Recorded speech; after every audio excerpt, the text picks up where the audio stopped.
Now me get the Uber car way there or the way outside. If I sell that one, I don't know what I use the money do. Wazwa. Only this machine. Only this machine. 99 carat goat.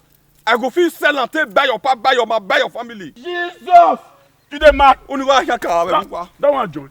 What be join? That one join. Okay, you want to cut my carat coat? You want to cut my carat coat? You want cut my? You want to cut my carat coat? You want my brother? You want to cut my? You want my brother? You want me woman.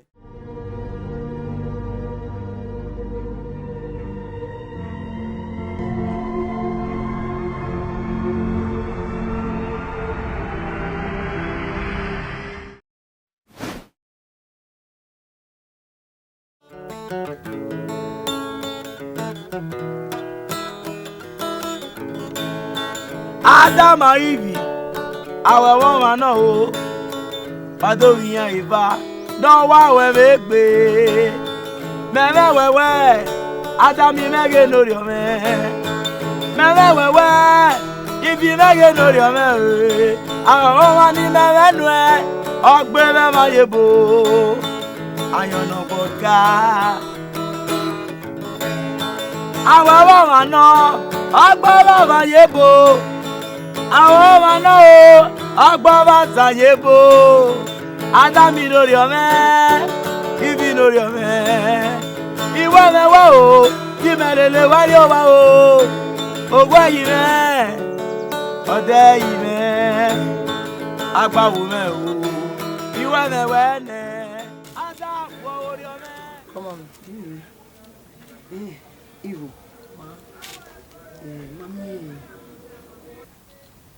Edo ya pita owe no se no demila emila wo yo nuro Nwata ni owa no se no mu iho ma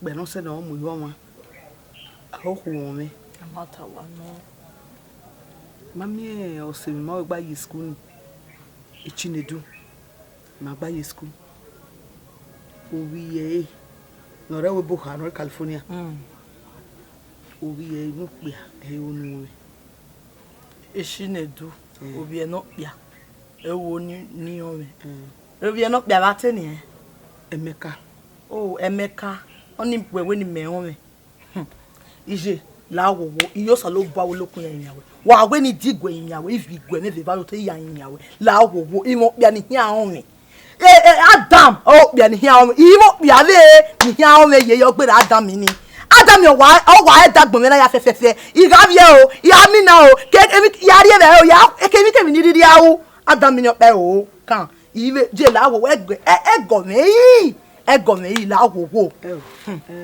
Eve Adam never bo wo ni onu we hian me ije wo ge gwe mo bo mo we wo ge gwe me bere be di o ime wa bere wo bia no wa ni ego o bia no e teacher me yawo o bia no take care of iye mo e ku o ma ku ni o pa ni wa no Adam ni o pa wa no je la wo ge go me yi imo bebe ni awon me God forbid Eve mo hana mo o ma na ko ni o ma Adam ya gbegbe mi wa yes ya gbegbo a baba ola wa gbeku we na ya gbegbe me wa ya gbegbo ni me go ho we hear le Emeka ya gbegbe me wa itama we ni ya gbegbe me wa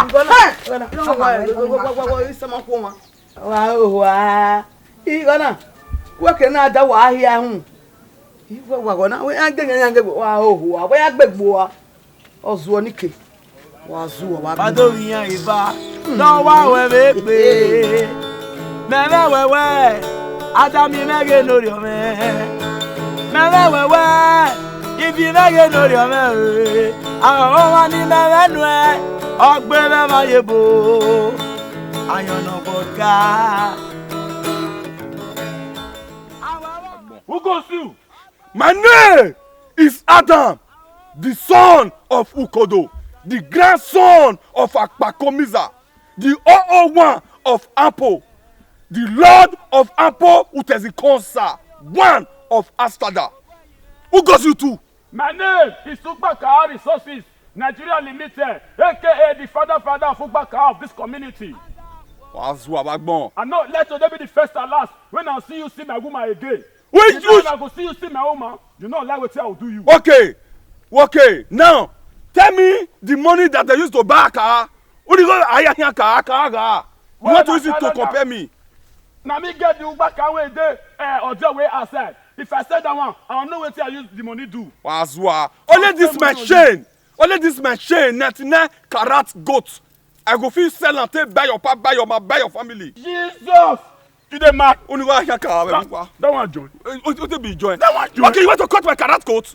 You want to cut my karat coat? You want to cut my karat coat? You want to cut my agbada? You want to cut my You want to my agbada? You be me woman me. Ya fa won. Why me? If you when you friend dem agbona me bi owe. Why here ka pa ka 500 naira ne? Who do awe ni ya? Ogbon ogbu e. Agba you are. Why if you cut my karat coat? Leave me first. Leave me. Why you before it there? Fie karat goat na one no go na do. Yeah, otif na won bo. Me there is a blade, you know. Azwa. Ewe. Ekwe dogbo. Where if you like it we. Ogbon A woman may like you we, more like. Agbera gbigbo ba gbon point your ma. Ewe. Shawo. Azwa ba gbon. Okay, we keep bata. oh yeah. Ya ta ma we ikawe mi na te na. Don't wa we megbe. Meme wewe. Adami mege no ri o me. Meme wewe. If you mege no.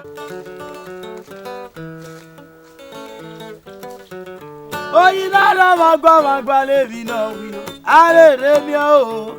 Azero gbọ́ ló tẹ́ pọ̀ wá. Arére mi o. Oyin lára magba lè mi náà wí. Arére mi o. Ìtàn wọ́n sùn ní wẹ́dẹ̀ gọ́gọ́ wọ́wọ́. Samu. Mẹ́gun ha. Awe ba wagi ma be wena enyo we ni gwaloji. Goge ivi vadami. Onyo agbowe mi awon ewe nya ivaze gbose omodo pa ma eji ma eweze gbose e ma wa we ma kian gbi eri ya gwalo you no onyo you na gbowe mi yen go se ma ewe ki gba kian wo mo ki enyo Adam ayi o Samu Ìtàn opa ma no opa ye kire no ogi maganyo oganyo ga titi aga ore we kama wena you na gbowe mi gba ma ewe yi gba kian o ma yawi na kan ewe agogo wa agogo na onu aro me o ma na we get da mere o ma won pari apinu Daddy wa agogo ni rere o gwa ire mommy get ya swe ura o gwa ire we ya ri we wa bana wo kan ala won lele me mo ge man Daddy wa gogo ni rere o gwa ire mommy wa gogo ni rere o odo ire Daddy wa gogo ni rere o gwa ire wa gogo ni rere o odo mo we ge be yo umo se o adu ne gbi lora me ito wa no ri me o me wa na o ayon no gbe me o Samu me wedo ugbo na le foda agogo ni rere o wai mami agogo ni rere o odei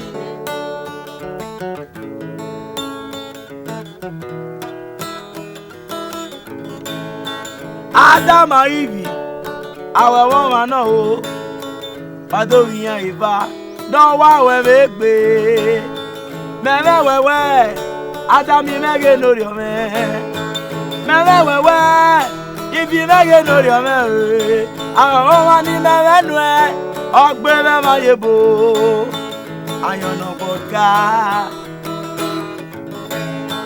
awon wa no ogbe me ma yebo awon wa no ogbe ma sa yebo Adami lórí o me ibi lórí o me iwe me wa o ki melele wa ri o wa o ogbo yi me ode yi me agbawo me o iwe me we ne ada wo ori o me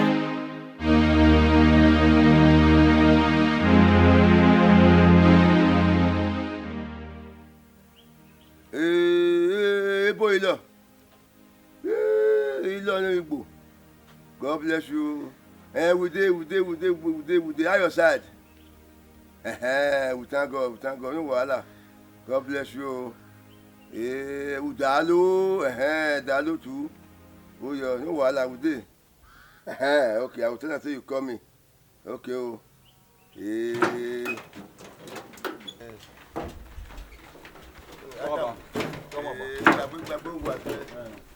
Adam. Larry.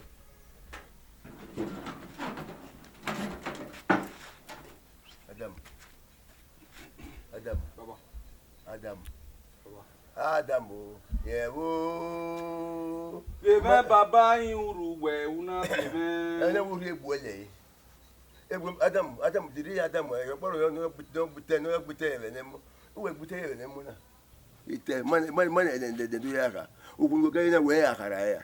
So bo, no go reach ado. But ije ta ne wo so bo na ije ta. Oni you e. Woni ya family. Gun e yo pa bi e. So bo no go reach ado. Ayo bo afofo we mi wan dia. If you are here, where are you? Where are you? Fever, ya warrior. Yellow. Oh, yellow. Ni we fever we are no ya we be. E gbe ara we ahara ya. So about ku na. Ya do ku we ma. But I love you, man. Love ibodo ara. Wa mu na yo wa go ne. Ga wa mu na yo le yan so bo. O we ke ye. All the way. They use you. Ije was on, but a woman when you love you, man. So he ain't gonna love you. Yeah, won't. Oh, you bua. Everyone, ye. What guy you go? When we get a mile, you know, I had a mile. A boy, pet a mile, yeah. Why, la Uber, la. Why, I will metal you. And I will have my bonnet, David. Because it's too it's better to where looking at my neighbor. Wow, you would do that. And now you're going, it's not the baffle. Oh, we are man, idiot.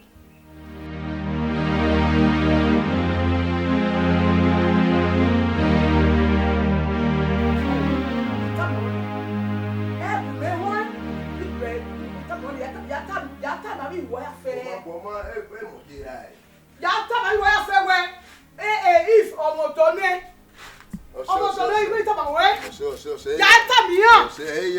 Tell them follow me on. Follow me on. Wait a minute. Who shall be? Hey, I be my. I tell you what. Yata Mia. Oh. What was the Hawana? What was the Hawana? Come here. What kind of Hawana? Come here, huh?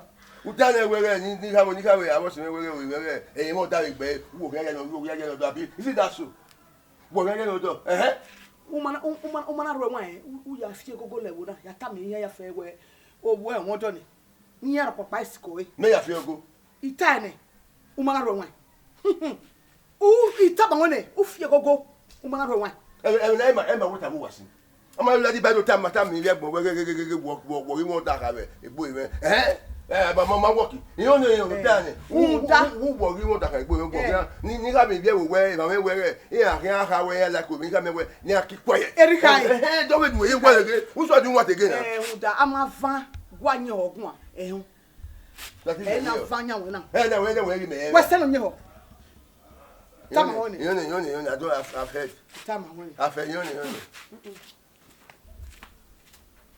Ame wa go aka ge wu wo rulu me wu party di me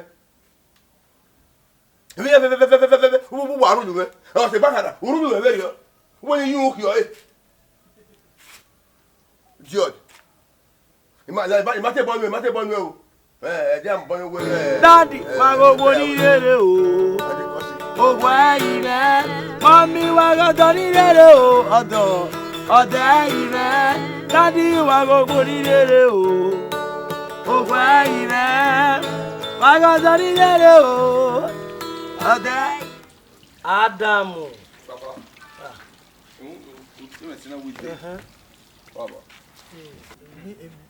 Kemi nigu ti we na wo so no da we na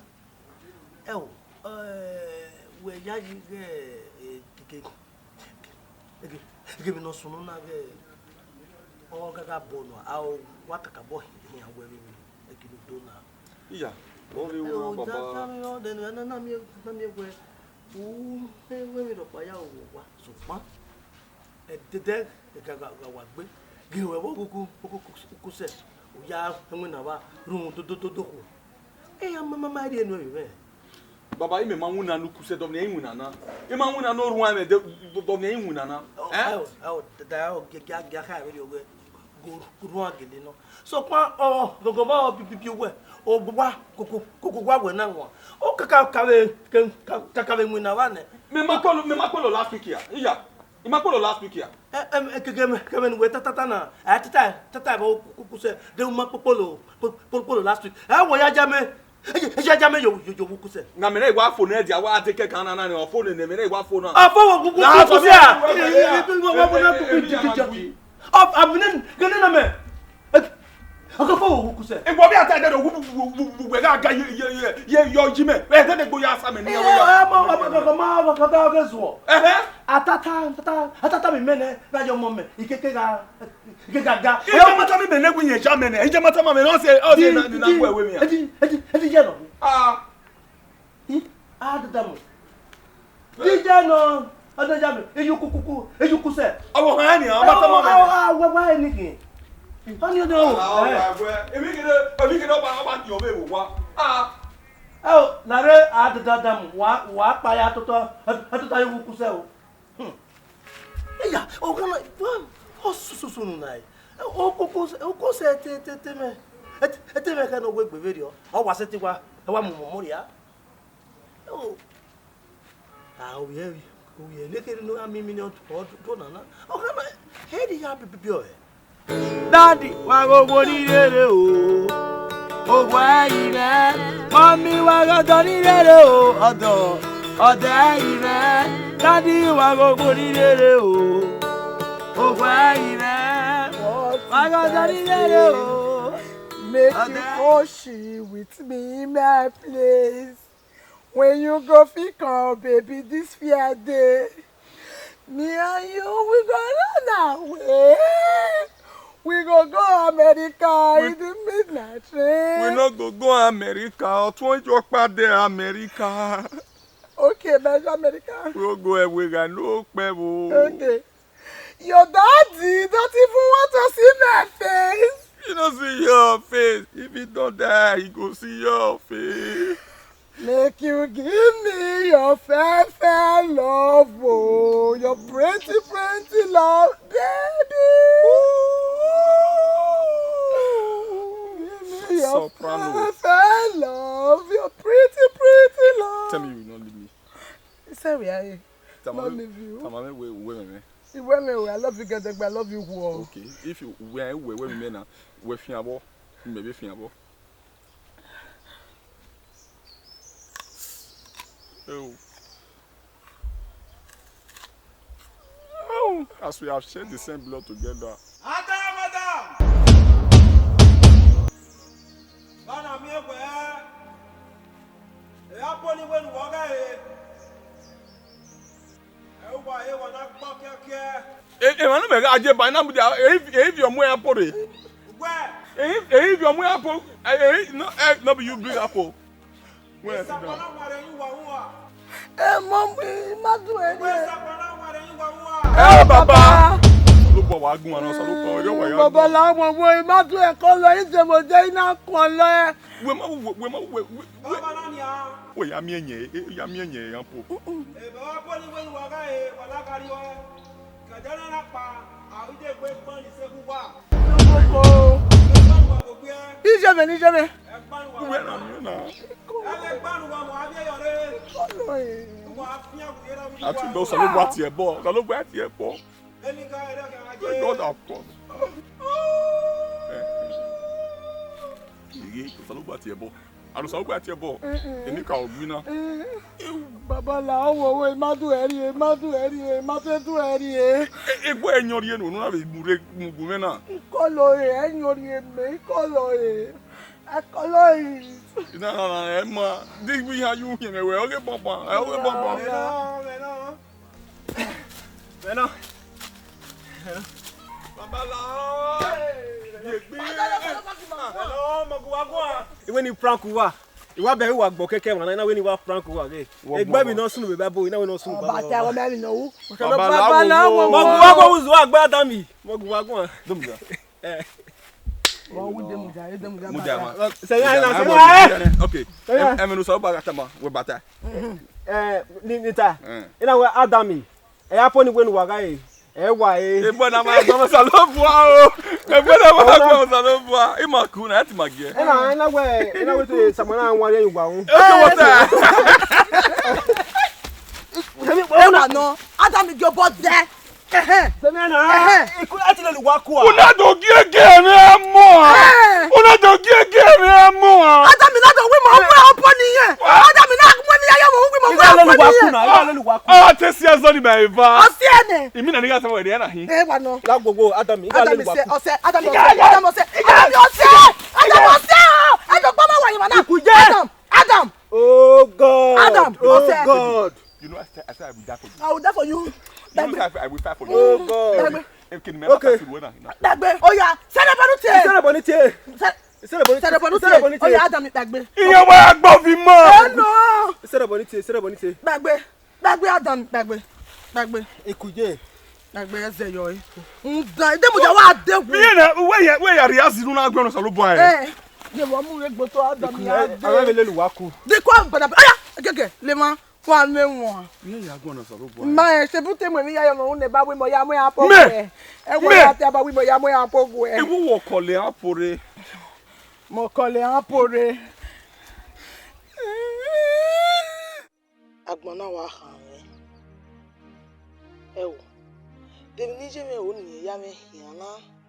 De no no si me fina. Ije me wa ya gbona ya khan mi. Owo ni ya won wi gbo. You know na enwe iwe ma dami kakabo. Adami ne wenene kakabo. E obi je mi ana wa onu wa ya me hin agago no gbe no ma e ro gbo ba dan.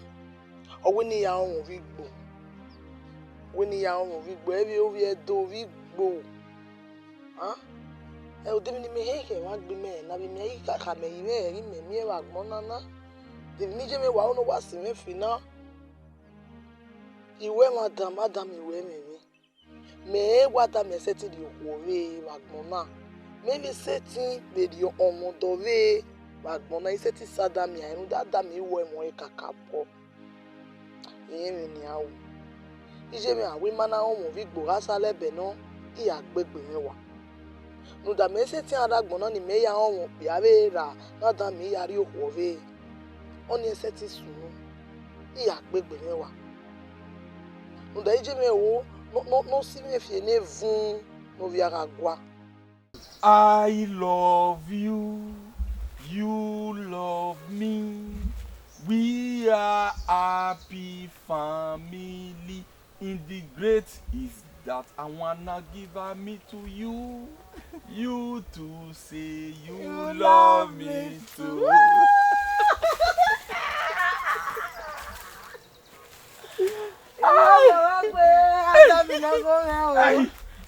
Oh, hey, Iwata. I be have baby listen now. Omo no eku, omo for we on sakpa no for na bo. One on a 295 carat goat. Na hin. 295 carat goat. Ono na, you only have like near do 10 million. You na ta we 9.9 me. Na wo why by 10 million you wa hin, you wa do go your own. Eh no. Won. O tete de na. No ma wo. We Mimiao.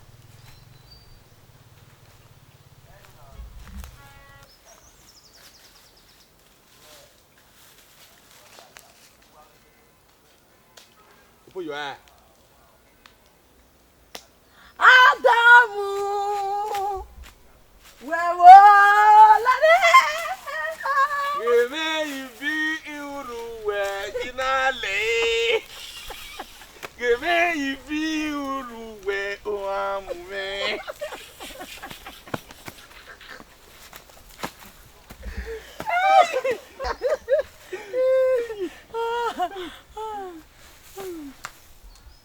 What am I to go? Yes, Never.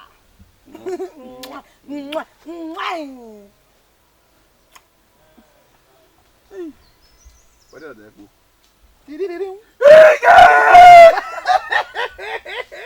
She shocked me. Give up, Molo. Oh, you are cable. Hey, Very fair, Dimion. what am you now? It's doy. Hi. On a power to be very done. Yeah, well, now, after calling you a kitty.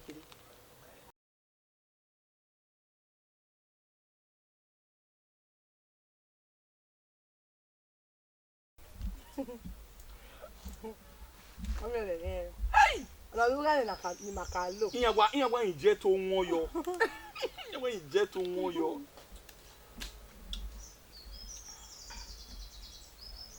We mo yo won se we.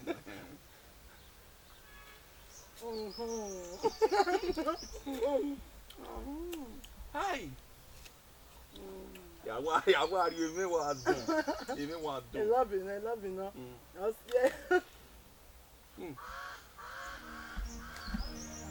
Adam, you might understand what's no.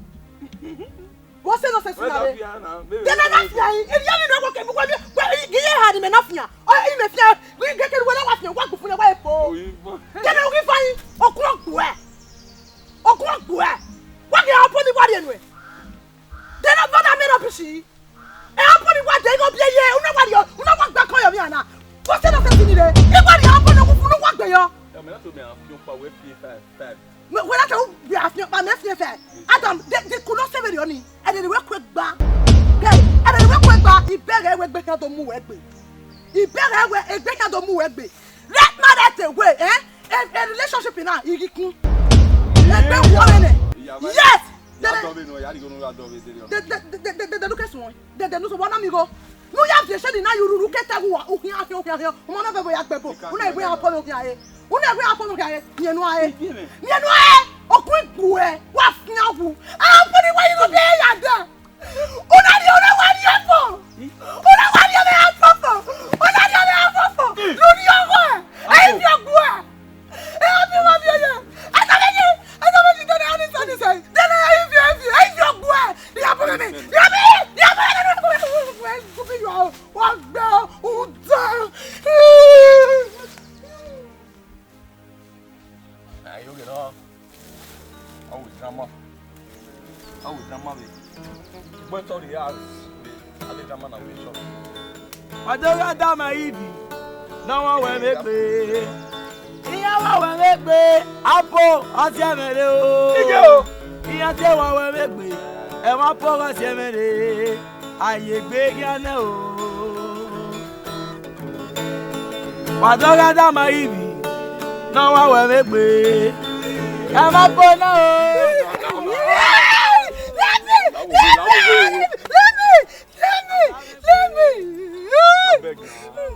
I beg you. It was not me. I don't know what come over me. What come over me yesterday time was I was there yesterday because I know. You don't know what come over. You don't know call me. You not do it there. You not does it there. You not does it there. You said I does it and it was my video that does it. It was growing comment. It's your enemy that does it. It's your enemy that does it. It's your enemy that does it now. You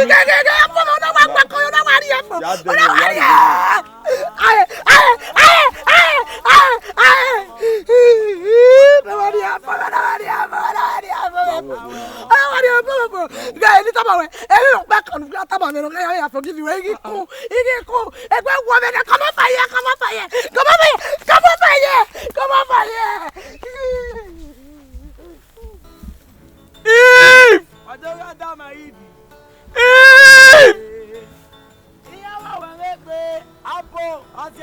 Come to daddy.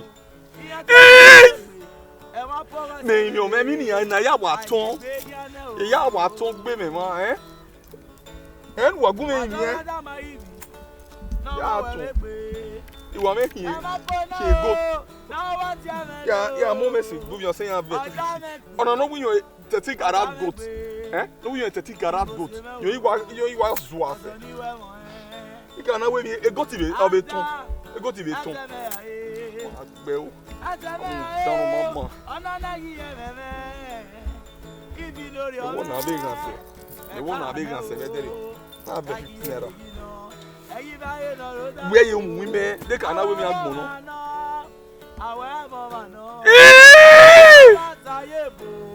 Why it's in that?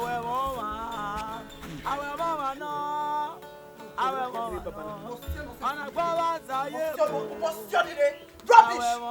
If you know mama. Adam, you know mama no. Adam, you know mama no. If what you happen at the end, they cannot fear him. What about fear be? What's the sense in it? Hey, I'm not fear be. I tell you. What about fear for good? Na me yon yeme. You very hard way. Who Johnny ewe? Who Johnny ewe? E o pe no ha setting di ewe. Yes. I'm pouring and no fear bo.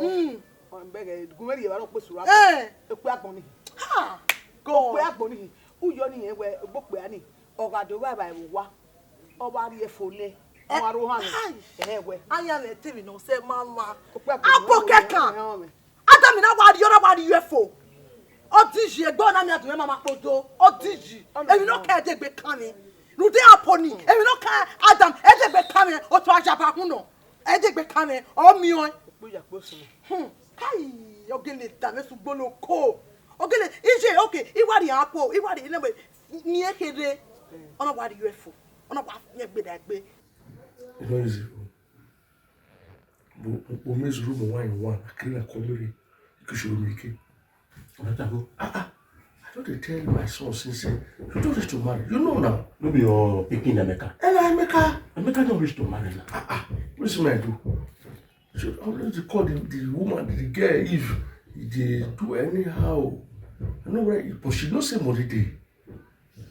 But you could call the mama now. Now your mama now you go fit talk to. He begin say, see wetin dey happen. Now true. May I call you mama? Okay. May I just call her. Now since we just talk.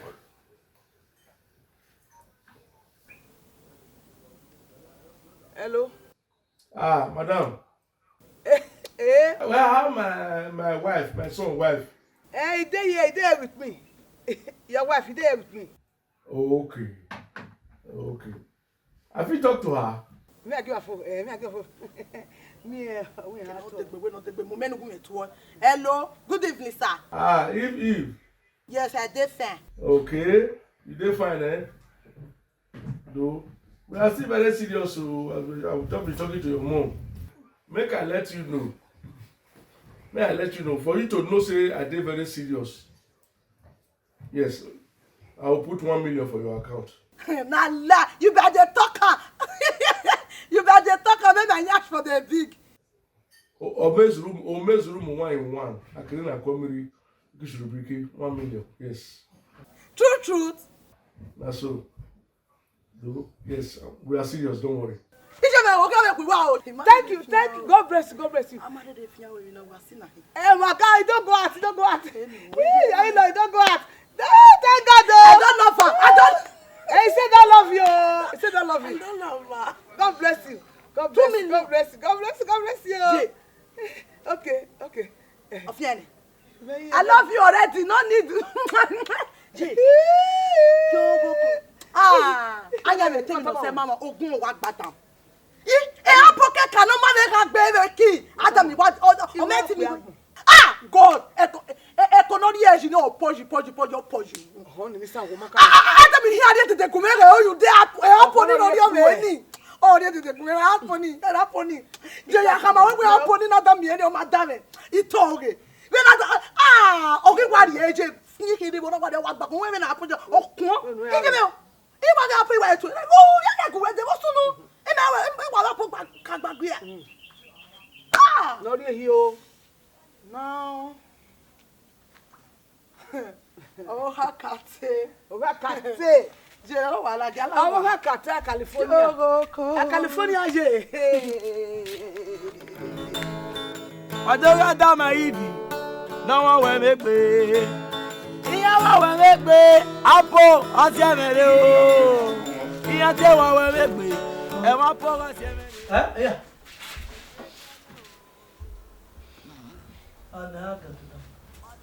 Adam. Yeah, Eve, you know. Magari ina manaku, manaku bari manaku bari. Mama, mama sunu, mama de sunu. Apo no agwe me na fi awon yin na fi awon mana fi awon pepe. So no me na do mi siki fi no kwa. No me yi mi siki fi no kwa wona we yi. We na yi ro. Adam, take you hivi. Ya dede bapo. O ka egwe tana ke mi no sunu wa mo tana.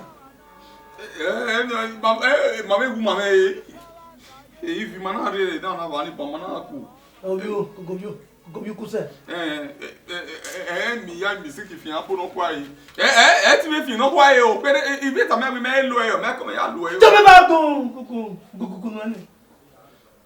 Oh yo kuku sana kana ma ne gbe. Agbo te be ogbe be mo. Ibi ti kwa na na gbe.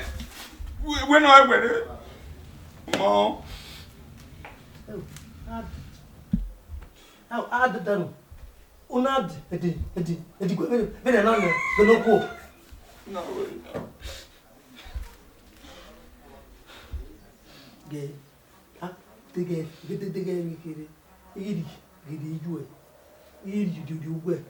Iri fi wa ye awe mi mo ni jeju eja vebo. Dede rim gi menye bi we na. O bi gwe ba yo doto. Ya yin yo okuko we mo ko. Obi kuku sa no ma ni gbe. Gbe ba na.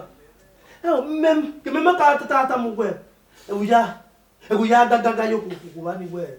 O wa mi na le ma. E ma ka tata ma we. We mo ja ya. Egu gbe. O gi fie bu me ade wa. Eni ya de ba wa ya yin e do. Bo adada mi we ivi. Kuni apo mu wa. Tanya gi la we bo e do no. O da mi. O wa kaka boda we. Wa kinu na. Mi ewe riwe e da me o. Emi ya robo same o. Iro pada me. I do for you this. Iwa ite life ina. Ba hi fagbon ya. Mi ewe riwe e da me o. Emi ya robo same. My heart is pity. Mi ya robo same o. Iro pada me. Amo wa doge o saume. Oh you know na hi. Doge o saume. Ese no saume. Eya se mo ke. Etesimani na hi o. Padogu me gogo. Oh ma o doge o saume. Oh you know na hi. Doge o saume. Ese no saume. Eya se mo ke. Etesimani na hi o. Padogu me gogo. Samu. Epa. Samu. Adam noga. Samu. Gumego a.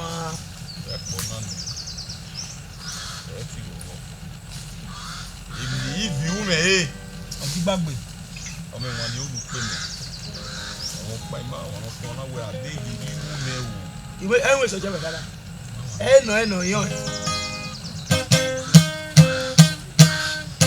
Oṣù ẹ̀. Ìmọ̀mọ̀ ló sùn ẹ̀.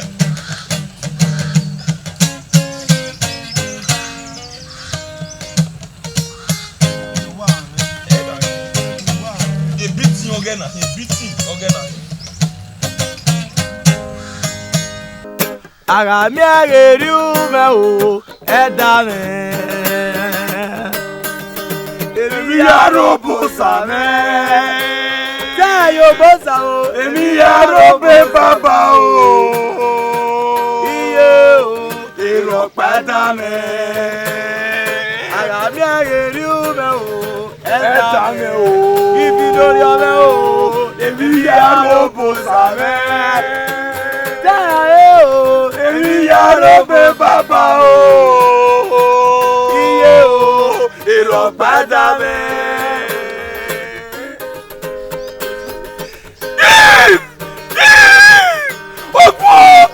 àwọn jẹ́ gbẹ́gbọ́nà wẹ́yì. àwọn gbẹ́gbọ́nà wẹ́yì. àwọn jẹ́ gbẹ́gbọ́nà wẹ́yì ni wọ́n sẹ́fẹ̀. ọmọ ọ̀dọ́ ló wà àbòyàn ọmọ. ẹ̀yìn díẹ̀. wọ́n gbẹ program. ẹ̀yìn díẹ̀. ẹ̀yẹ dọ̀wọ̀ wá.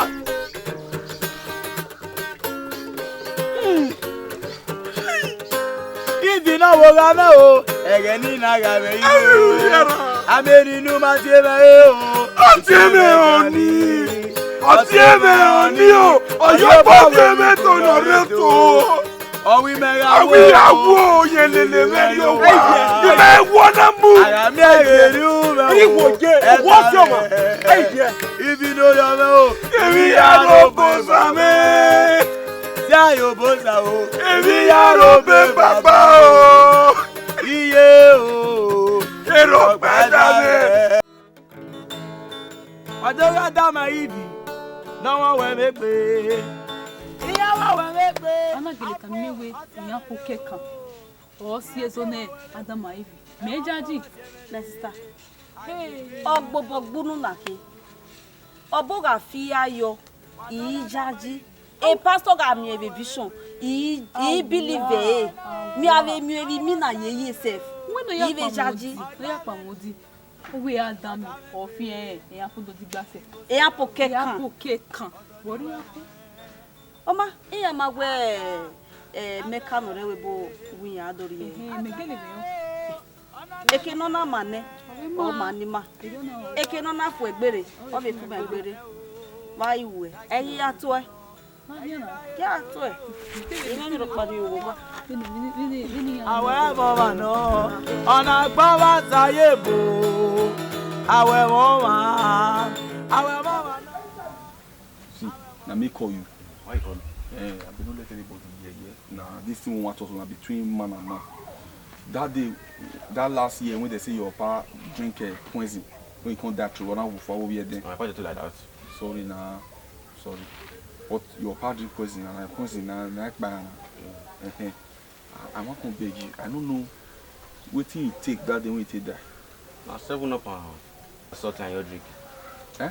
And 7 up and salt and your drink and you take like that. The 7 up and salt. You all mix them together, you drink and I take that.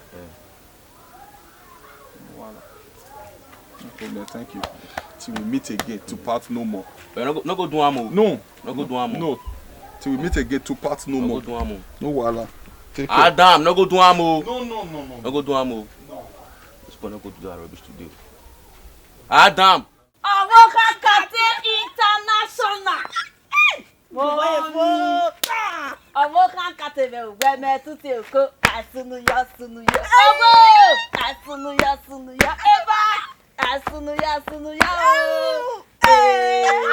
Avokakate! Akate! Oh my God! Why we not soon, eh? Or calling, or we are the Maria America. Yeah! Oh, we have the Maria America. We are only get live the lifestyle now. We going now. When the lifestyle cost now, you don't know. Why rush it? Oh, when I get when you move for Fogby and live as ever again in our radio job, or bad damn, Mammy, or stop, totaji. About that apple, Mareva. Where you are going with me? Hey, to Umestana. Okay, we are in it. We're here, we are in your mother, where we for fast in your most favorite on your mother again. I will cut it. No,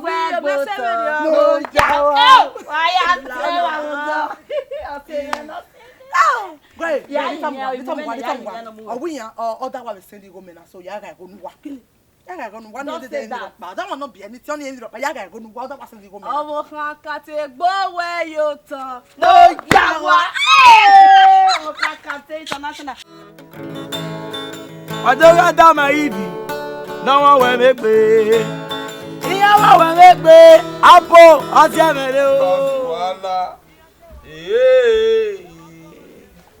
No more sado assim. Bagari o wow.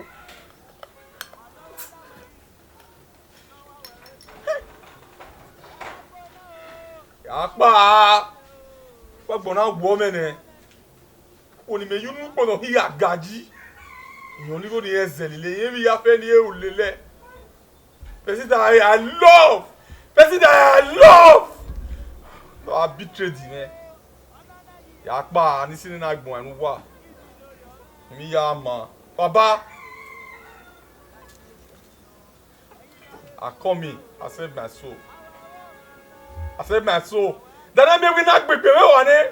E fina mu. Ye izegbe mo to ye izegbe. Ye izegbe. Papa zuala. Because in your gbe ana zume ye se mu no ana nwe. Ugbe gege no.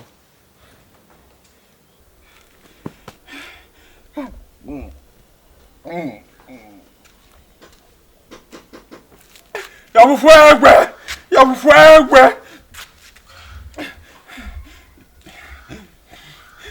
If you not betray the man, eh? What so? Ekpe here ba wufu awo bi eden. Iwe ni. President pe me. Na me na. If you not betray the man. Papa zuala. No sadu asi. Bi agari ogwa o. Iliana, tu se met-toi. Aïe! Comment toi? Où a kaka mame ego me fever. Orion ganio ma ya na ngono na. We no na go na go ma no go kan wu. Orion ganio ma a o na ge wu na ge de pa ya na ngono na. E drip we ngono. Okay, ona there. Drip we wa ngono. Orion ganio ma ga ma o na wu ya na gana ngono. Umeme se uno. Atutu gbe ekan bu egen e video to ba we. Tu gbe kan bu ne video to ba we. Ideri sniper go ni a. Onyo baba.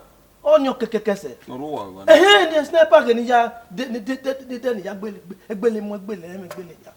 Gbogbo mo na gbon yi me. Ai gi woni de me so age won. Ija tu kan pa. Obo mi kena Kenya. Wo ma zo bono keme. Ewe nuzi gbegere ba wo okay se 5 minutes. We la o me da o. We no ke no me ga mi kena pegbe e bu se na. To kokoko sese we. We kia ya mu dia ko ge no do ba we. Me mama mo ha. We agba pa no nia. Gari wa iya gbegbe no ye no wa we make na de gidi ba gbe e no na ma deri me ma ji we iya de wa okay aje deri snap pa go e ma je we you ya gbe me fo ni yo wa lo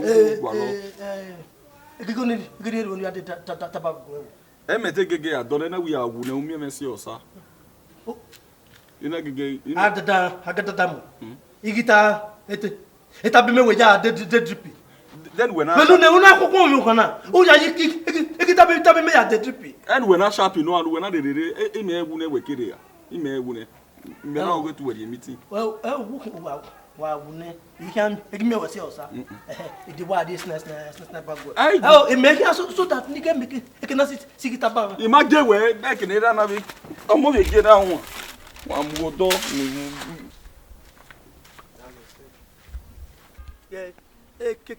Keke na gbogbo yo gbeji okuku se ami me gbejo e set mi ami e denim ki meji go ya gie adami no mi me e tataba ona jiji go ni ona ya keke etaba gie okuku se de ne udo tata ma we ogun doko ni e ke adun ya gugu awe na ya okun no gaji wa gidi ne e keke na gbo yo gbeji wa mi me gbejo o wa ri ki agbo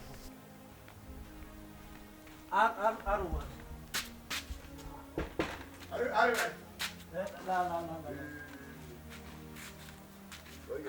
No.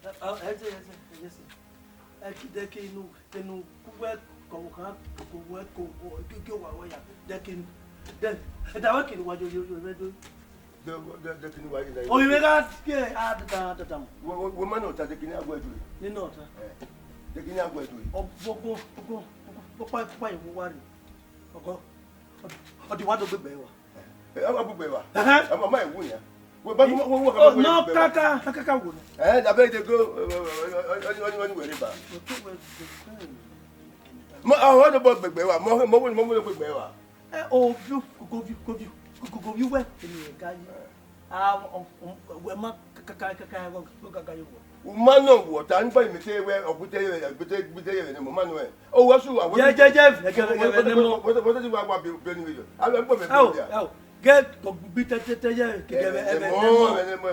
society tell me o se ke ohun ogi jeje nu eru do mo wa you na mo wa you ya do no wo kan wa na we ya no get out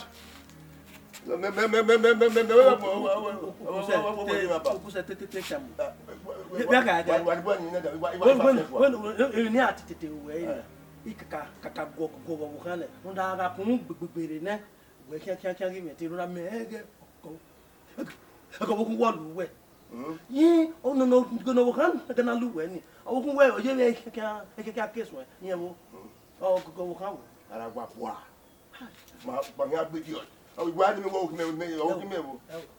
Oh, who are you? Anywhere?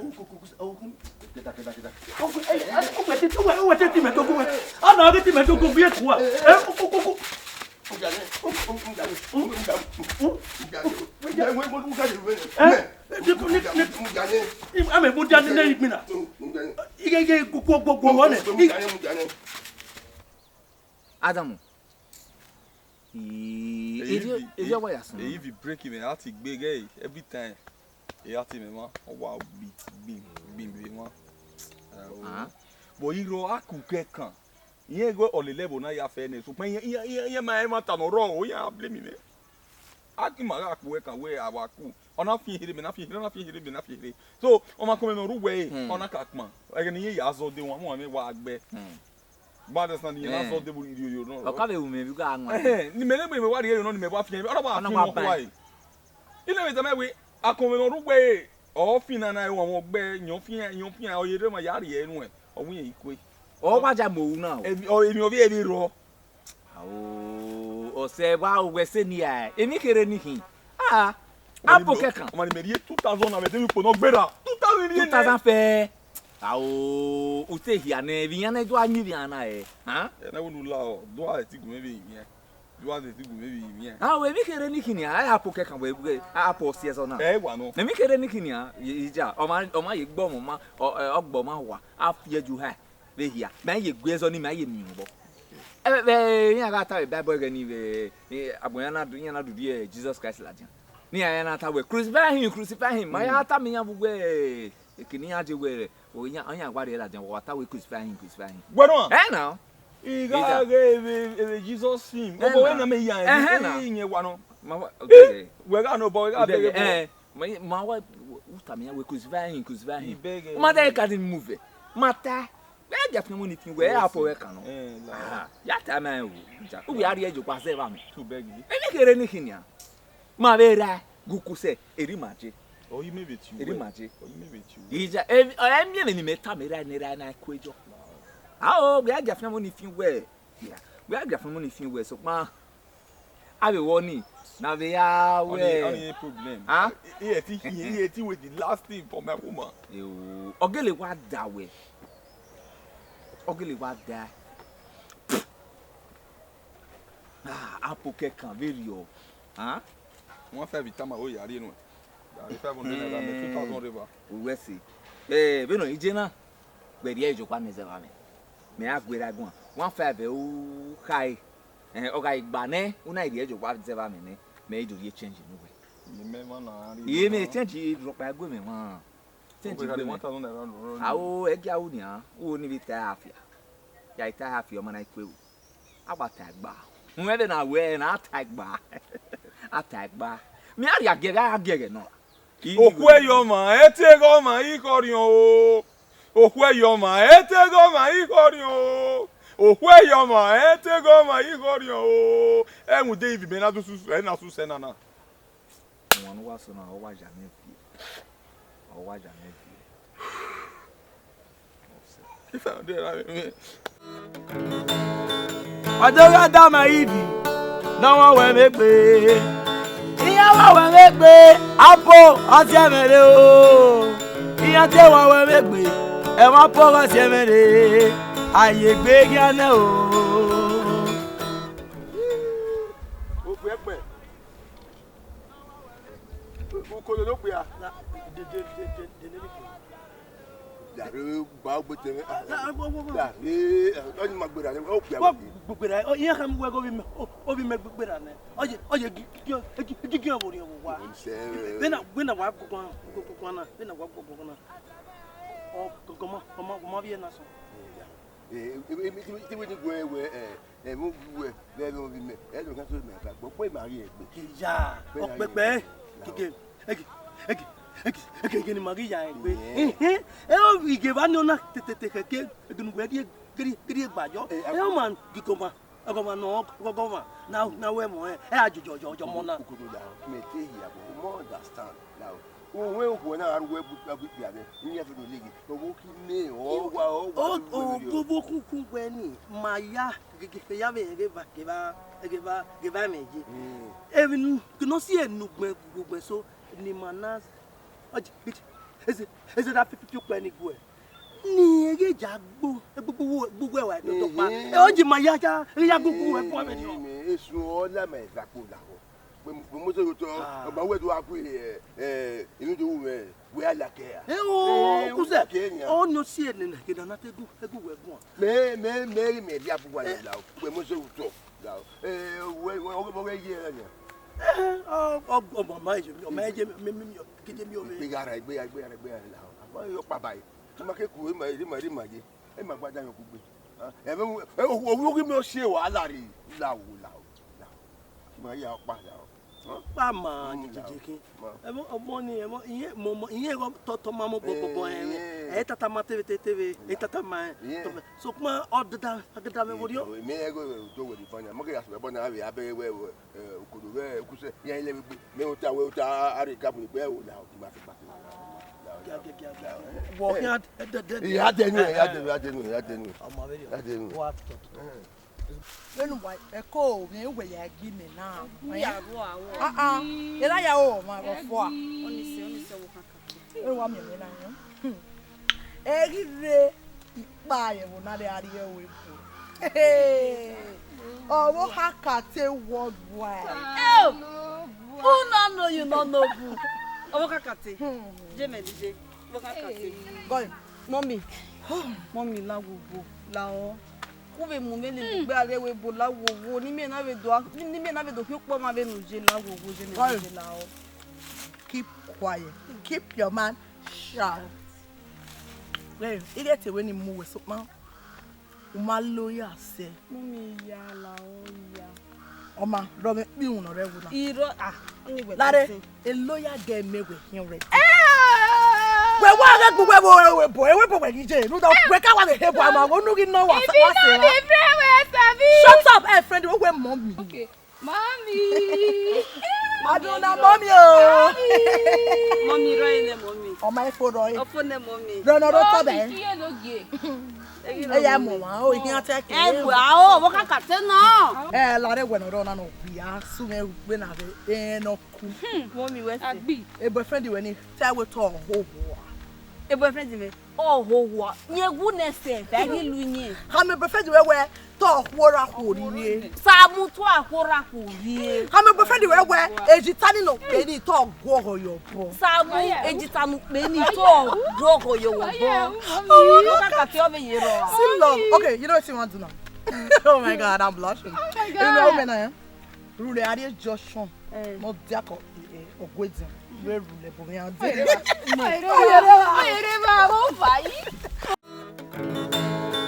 Adoga dama ibi, no one we make be. wa megbe apo asiemere o iya te wa megbe e wa po asiemere aye gbe gana o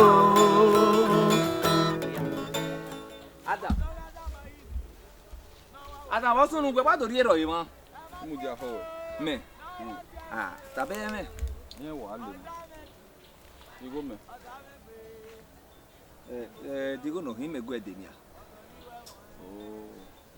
Igbó mẹ́ bí máa rán ẹ̀sẹ̀ máa dé ó ní ìjọ pàpà yọ̀ máa rọ̀ fà gbé. Igbó ní ìdí nù ẹ̀dẹ̀ ó ní bí mẹ́ yá gbẹ̀ òwú máa mẹ́gbọ̀n. Iye ọ̀gẹ́ ìbí ni. Ọ̀nì wẹ̀ta ẹ̀ máa yẹrù wẹ̀ àwáyé ta lọ kí á bọ̀ pa. Wẹ́n igbó mẹ́ má wẹ́n wẹ́n wẹ́ wà á rí mẹ́nu yẹ agbó mẹ́ ta yẹ mẹ́nu. Agẹ́gẹ́ nọ̀rọ̀ òwe ha. Igbó mẹ́ yẹ ya mẹ́. Adam gbẹ̀ náà gbọ́ mi àná yìí. Òwe bí ẹ̀ná gbọ́ mi nìyẹn. Igbó ni mẹ́rin ìlú wẹ̀ iná fi ń go fi ń gbó yàrá ìgbó nù ẹnu gbúmẹ́ yà gbó fún wọn. Ẹ ti mẹ́jì wọn yà fi amárè. Ọ̀kẹ́ amárè. Gbẹ̀ àná hàn yìí. Òwe. Gbẹ̀ àná hàn ọ̀kẹ́ amárè. Atamu gbẹ̀. Ẹ̀mí ó lè lẹ̀ yá ni. Ẹ̀mí ó lè lẹ̀ yá fẹ́ ni. Ọmọ bọ̀ wẹ̀ dọ̀rẹ́ bọ̀ náà. Iyẹ̀ máa yàn. Oge náà ọmọ gbẹ̀ èyí fi kí amárè. Bọ́ ọ́nà amárè yìí. Ìjà Atamu gbẹ̀ wọ́n èyí fi amárè yìí. Ọgọ ọwọ́ gbé mẹ́gbọ́n náà. Wẹ̀ náà mi ẹgbẹ́ òwe rẹ̀. Ìbánigbe yìí náà pé arí ẹ̀bẹ̀ ẹnu wà yá gọ́gọ́. Túwí máa ẹ̀. Mẹ́. Túwí máa ẹ̀. Ìdè ó ẹ di gèlè. Ìwọ mẹ́rin ẹ̀ wọ́n máa láàrin máa ní màgbé láàrin gómẹ̀. Ìyàwó ẹ̀ ìmẹ̀ kówó ẹ̀ dé kérékéré nìyà. Ọmọ ìdè ní arí èrè. Ìdè làwọn ìyá ìgbàmáwé kí na wíwí o. Na wíwí o. Wọ́n o. Na wíwí o. Wọ́n gẹ̀yìn lárí gẹ̀yìn. Ìhà tì mẹ́. Ní gẹ̀ náà bíríkì wọn. Ego me yo papa yo. La ho na wiwi. Igo meme. But ide okay. Don ni no ni me we atene na eviri. Me me won no tamu gbagu yan. Omo do. Igo meme wan. La ho. Igo meme tu. Igo meme. Igo egbe me ma ide ni ari igo. Igo meme. La amen. Ori go meme. Amen ni ma. Ya kama we ori onro. Adam. Gbewo. Geme baba yin uruwe ina le. Adase mi e. Ogbe mo. Ja! Ini gona o. Eke no ma na rere wu. E ana fi we. Hold on. Ge Opogwe no la Adamu. Igo meme.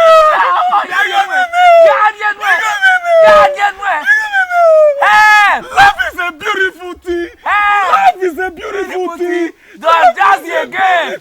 Love is a beautiful. Iya te wa we megbe. E wa pogo se mere. Aye gbe gana o. Go stand up here. So edo yi ga je ga tata. Waka so wa money for one. I don't go now. Follow me to be happy. Na gugu we go. Awu mo se wo. Mo se wo. We mo na wake up. Mu ja ya te ngabo. We mu go atana mu ja. Na we if. O ga we di odori, o mi odori. Mi odori. E bo ka suru ni. O da fo na e ugbo. A te da fo Emeka. Tukwa Emeka ni. Wo na ye. E wo bo oye. Emeka kewe body o hadu mugo yo no go efu ara be wefu le awe we married for ne omo no go mpare webo omo ya de webo igo go o even you give me kemenuta o was na bobo mebe mi dele ekeke won no keke we bore ogido mio mi mo ko o gigo ime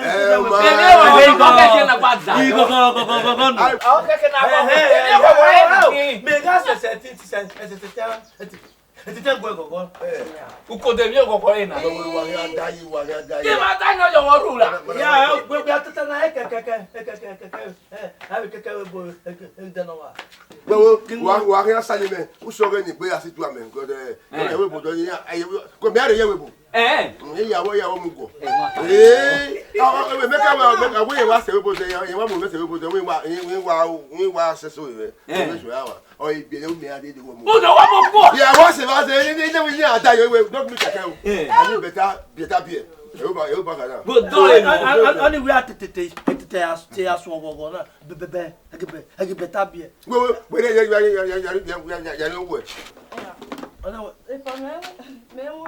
yeah, well, Agana mama. Ya no me so. Where? Mani one yeah. I want to me magu ukwende do kiama. Where kereni here monona. Mani. Hegi mani kinwo. Wete da ri ma ba. Yo tata na. Where ugu. Gareni, monona, mani kinwo. Where no? Oh my new go na hina. Oh, me ma we ka go. Go yari ni ada wo ba ya asa. No ya die. Igogo yo. Igogo yo. Eru so mu gwa o. Eru so mu gwa. Ogo si a. Go wi no. Eru so mu gwa. Igogo yo. Oso mu gwa. Ogo si a. Ogo se me no. Oga la wa se me o. What's one here, man? Eru so mu gwa. Wo ga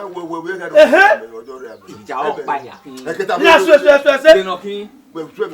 So ne. Eru so egwe. Daddy, wa go ni rere o. Ogwa ire. Mommy wa go ni rere o. Odo ire.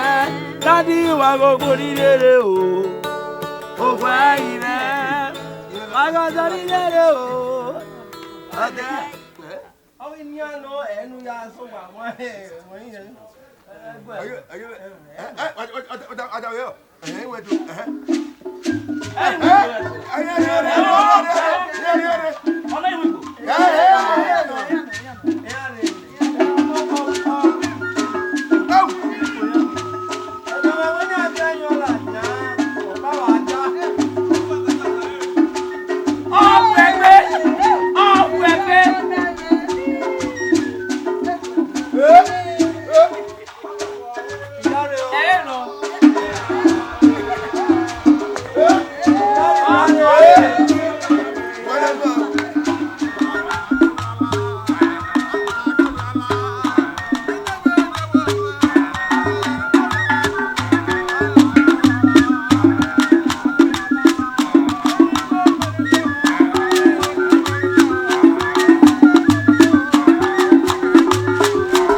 Actually, I not be Emeka.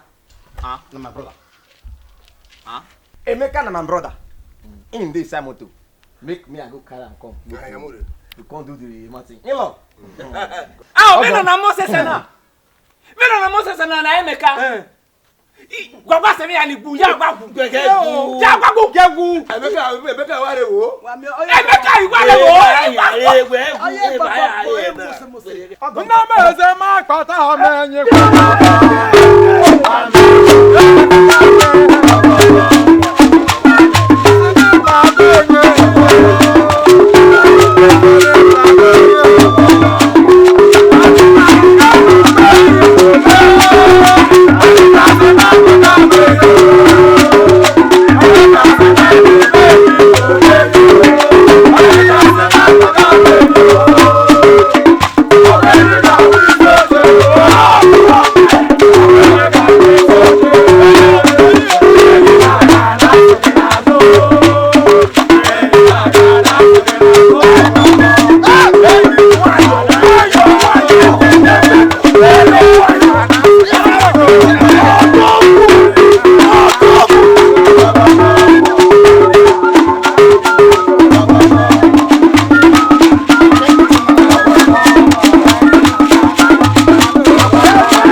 Emeka wo yi. Where the Emeka?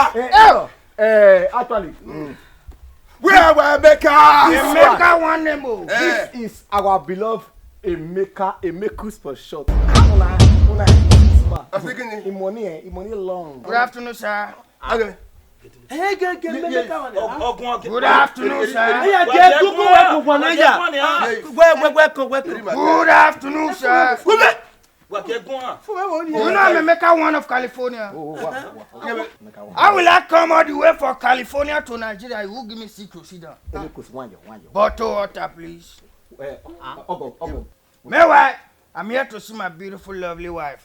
This is my beloved, beautiful wife. She's going with me today to California. It's not passing this night. Are you getting it? Baby, go and dress. Please, my lord, give me bottle water. Yes. No,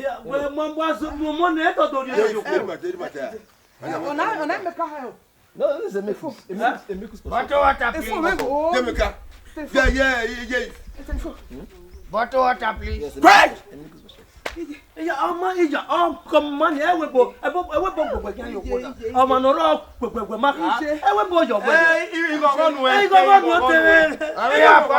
up. Hello? Chinedu? Yes, are you okay? Nami. Chinedu? Now this is best I can't go on. What do you mean? This one Emeka. Man, look, that my son you are looking is one of the best guy ever. Yes. Nine. Wait, no. Nine. Hey. I got polish you Chinedu. Shit, man. Back, I got polish you Chinedu. Polish you. That's what you do me. I don't want that. Yes, I mean what I'm saying. My son is one of the best guy ever. Thank you very much. Hello?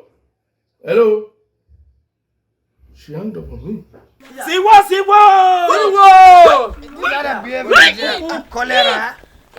What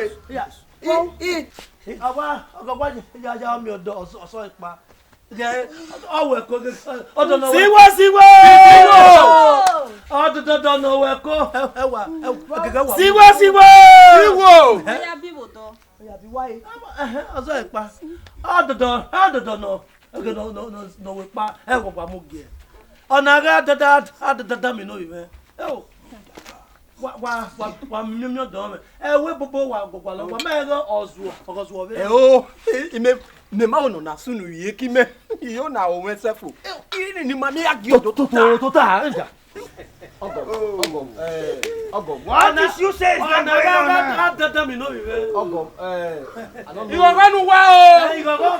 don't know why because they waste time now. I was able to give us our wife. Maybe we just Mommy, If what's no there? They don't need. Ah? I'm a con. Oh my yata is a yata. I'm a conway. If I'm a conway. I know.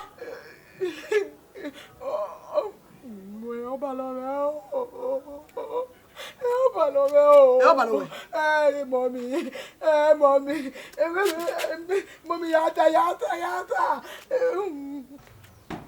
Uncle. Not left one go. Uncle, nobody. Yeah, I'm much better than hey, master. Who Latia? Ute.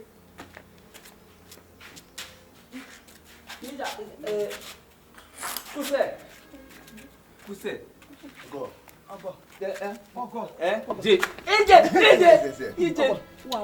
Okay, we're not. You brought your prick, come on. Oh, mom, not that. You're not women. Unless you are working. Unless you are working. Doesn't know it. Or having access here. We don't move what you are. What's how do you get it? Where I get it? My working here. What's you doing? Why am I calling you? Jesus. Egwa. Ide imego soon be out ye utone. Me mo go ne vederio. Oh Jesus ani wate na. Ikata vederio. Where am I? You can. Where am I? Manade Oye. Oye, si domo. Koyo. Domo. Egbe ranu Kakabo. Era wo. Orowa. O se mi era ni gi ma. O ma Ere gbe. we ya wa ta ya we da me ma gbe. O ma gbe. Domo sa. Koyo. Yes sir. Inu ja meti. Za ho. Ni he ba ho. Nye gbe we give your momo. Kakabo. Yo ni mai we gba ro ze bi gba yan. Epa, you might understand it, say the great time because you make no do my veme. Bieka. Don't say. You ni a friend we. You ni a friend we. Ni a few yo wa he. No a friend we. That means ni a get friend we. Eba we gun, eba we tie. Epa, me might understand it. When ma say no be me, me awedi me ya go we na. Leva se va, wa vera ve, o se kaka wa hin oboma mi wen ye wa hin. What is udomuru who ohia so alele ohia so we o say ze we gba hin. What's here? Oni oja ma, my way as wele ira yin gigi. E pa me do ni le lo ma leva se va, me wa me gba hin. Adam, igele wo me we no kokele we mo pia. Iwe mo egbe, iye ti see anybody. Only the man we set friend men. Awa we ni na me gba hin, God forbid. E pa ile lo pe va upa awa do iwata e pa la do no stop e no da ima o ne ra me be do e me ya ta lo me ra me be ra me hin like we we kan gba se na wo we ata lo we giving do tama we omo mo no be go ma go na ave wo ke o na se no go ma we pa me lo se me gbe ni ya we awo bi wo keke we ya ri me ya we le e pa me se e pa re bo kan me ma like ama do we ama ya surprise a surprise ni dem no hear surprise you got me awen ni mimi awen e me wa mo mi fia yes mimi awen we anye we atuku kwe mimi awen wa so wa ya ni yin so wa tara ni rao ra ni ido ike we epa apo no apo bene bene se o mo se o wa mo se mo ha ma we won no na si o we na ti gbo sun o kaloi go yo kana o kaloi gbe kaloi o wa yo ore ni kojo mo ha ma yo me gbe apo ya fun una wa ta lo o wa le la no mi for talk ne kere na fi no ruwo wa we am nyapo no ruwo wa me vio ele ga bed o ikekekekekeke e apo na o na me we wa na wa ya gbe mo ri iya aboto na yan wo wa ni domo ala wa ni maro e ti amu yin sa awo yan wo mo na mu ni me ma be David noria awo mo e be ri o igo yin yan me me we do na there so pa no Adam me de eri obo kan ya eri no inwo go iwa won go na be there o iwe di kiri go eyin na wa kian fi o gege onu la ho wa kuna if just mo tekele apo if apo ya wa owa ama bi o ori agbo e mo te bi wa owa go kapo we rapo apo we no hear that you know we just do one apo you like to penetrate in to your body apo apo ko wen o egbe fe wo o ma ya call on we if no le kakan ni era pada yan ku gbe if no mara wo la se gbobo ni era pada kakan ku gbe we ni wani we e mi amu ya se agbe ogo wa gbo mo we ma iwari e kan me be no ya ko fi we me de yin e bo e that ona wa ya ko fi we le o mo te die wo bota yo se dio me that we o stack ni a go wo na go if you go yo we we do awegegbe bi ana me be no ya ko fi we awegegbe ifi awegegbe owo egbe jo iye akuta we oku abi Yoruba ba mi na ni be mi e o fi ku yo hun da ahe mi ogu ye o we una una o se ma vira hin o se kaka una ere bo mo una awegegbe the crash we ifi ogiata gata gboa de do una o le kankan We work in what? Oya, Lema. We gune. Get what? Apple, just more apple. Yeah, we have Lema.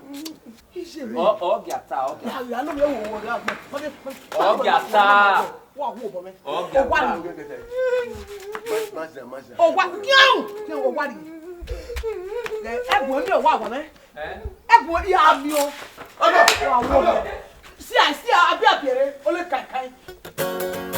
Baogiyeke nuyere agani mayaku oriome agamegbe madodo me yakuke Baogiyeke nuyere agani mayaku owawame agamegbe madodo yakuke agamegbe madodo me yakuke dodo me yakuke Baogiyeke Elima yako awarebe yakuke Baogiyeke nuyere agani mayaku Adamoga agamegbe wododo me ni yakuke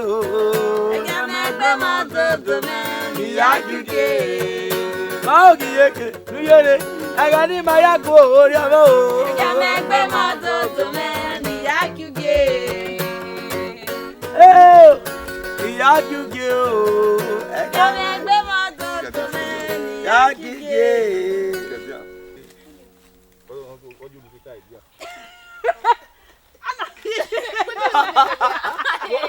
Okay, that's the no we are ready now. I think you are just so away. Mama, we are ready now. They was here, they look perfume.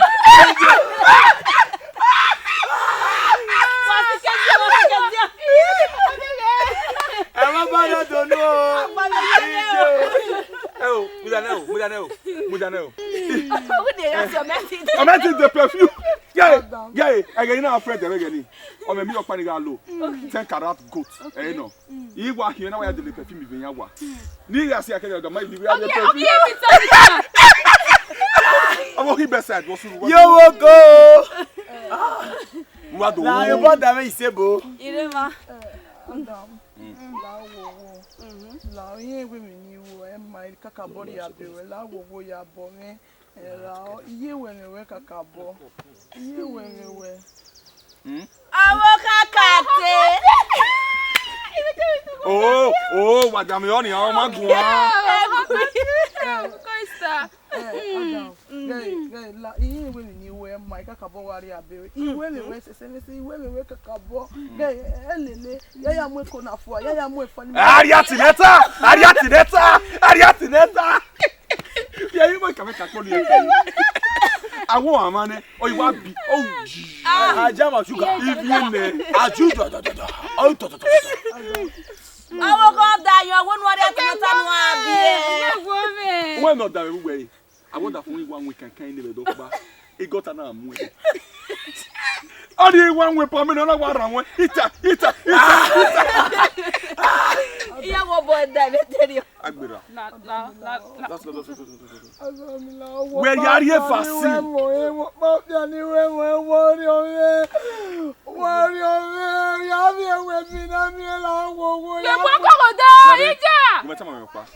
This is my new wife. Yes. This is my new wife. On the 22, 23, 24, 25, boy marriage man. Yes. My body marriage. Aye! Don't do that again. I am not afraid to work. You are invited. Oh, damn you. I am not afraid to again. We all get millions of accused every day. My man wear a skin organ. We know your door. Yeah, black in your own of oh, my brother.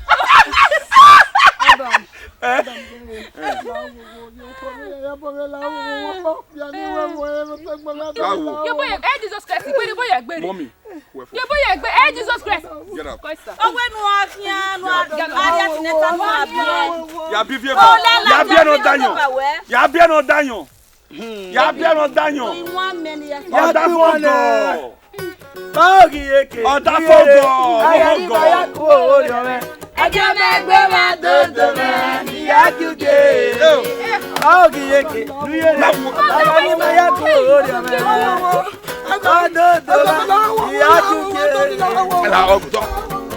agwa be yo go Oh, be me gbe. agugio. Eh, lare stop one. Gba ogi eke nu jere agene ma yaku. Oye na mewe tu we time na ni me gba ogi eke ni jere ge ma be ifi yaku. Okay. I malaki nani? So apapa zwala. Yes, so. Jere agwa.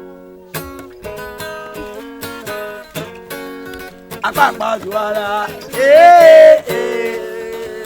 My marriage is 22, 23, 24, 25. Apapa zwala. No, Papa Zwala. No, no, Sado Asi. I got your wow. That's Money, yo. Our woman, no. Please, subscribe to or Tata One TV. Alright, viewers, thank you for watching this wonderful movie. I'm the director of this particular job, and I go by the name Mr. Darlington Usiobaifu. I beg, not forget to subscribe to Tata One TV.